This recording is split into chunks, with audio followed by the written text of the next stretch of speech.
Dozens of fourth grade students from Forest Hill Elementary School stepped out of the classroom and onto the sand to mark International Coastal Cleanup Day.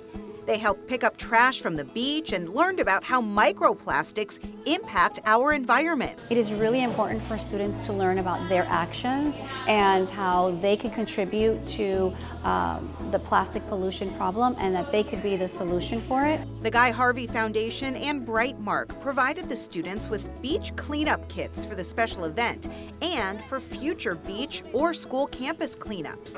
We were cleaning up pieces of garbage, and my team of Christopher, Olivia, and Isaac, my team have found a total of 41 plastic and hurtful items to the beach in a matter of 30 minutes. So it's very important just to keep the beaches clean to make sure that it's protecting our animals, but also we are part of that One Health. So we want to make sure that whatever we're protecting, it's also going to protect us and help us in the future.